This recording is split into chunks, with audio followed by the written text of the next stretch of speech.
Sir, tulungan mo ako. Nandito ako sa Bungabong Police Station. Nanghingi ako ng police report. Meron akong affidavit of arrest. Meron akong affidavit of loss ng aking pitaka na wala aking ID, na wala aking driver's license at passport.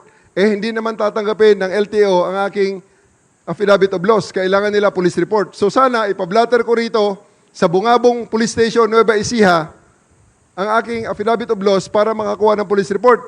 Yung PO1 na nandun, pati ang kanyang hepe, ang sagot sa kanya, aba, nasa Manila naman yung affidavit of loss mo. Nasa Manila naka-notaryo. Dapat sa Manila mo pakuhanan ng police report. Ganun ang police natin.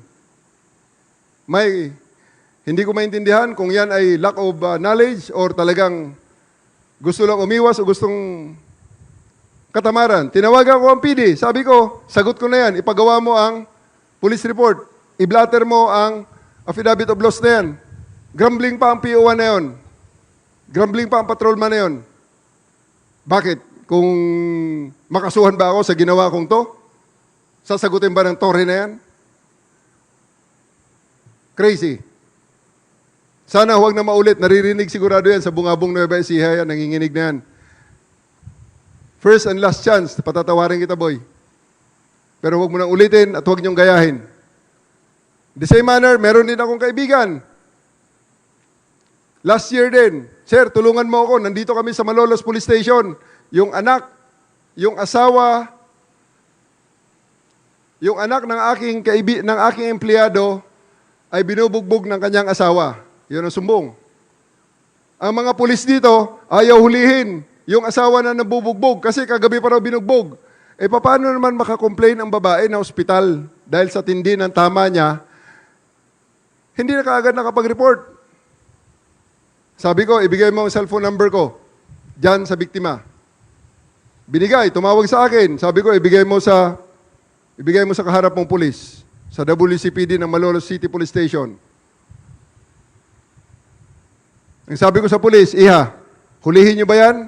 O magpapadala ako ng CIDG para hulihin yan at kami magsusolve ng problema? Kami na lang, sir, sabi niya. So, 1 month, walang feedback. Nagkita uli kami ng kaibigan ko. Sabi niya, sir, andito ang tao ko. Magpapasalamat lang sa'yo. Tinanong ko yung kaibigan, ang empleyado niya. Kamusta naman, ma'am? Kamusta ang asawa ng anak mo? Binubugbog pa rin ba? Ay, hindi, sir. Nandun pa rin sa kulungan. Iniwanan muna namin doon sa kulungan, hindi muna namin pinapiyansahan para luminis ang kanyang dugo, maalis ang droga sa kanyang sistema. Kasi gumagamit yon. Kaya naman pala. Ba't kailangan pagtawagan? So sa ating mga kasamahan sa kapulisan, isang bottom line. Pag pumasok ang isang tao sa ating mga estasyon, tulungan natin. Huwag nating iwanan, huwag nating pabayaan, huwag nating ituro sa kung saan. Kung kinakailangan na sila ay ilipat natin kung ang kanilang concern, kayo ay police station, karnap ang nangyari, kailangan dalhin sa HPG. Samahan sa HPG.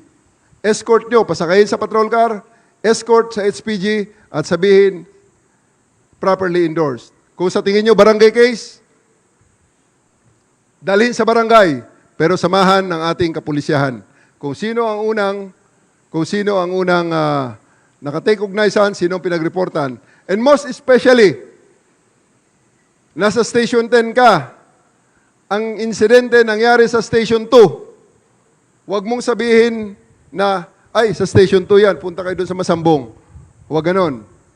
Ang sabihin nyo, Masambong Police Station po, ang may cover niyan.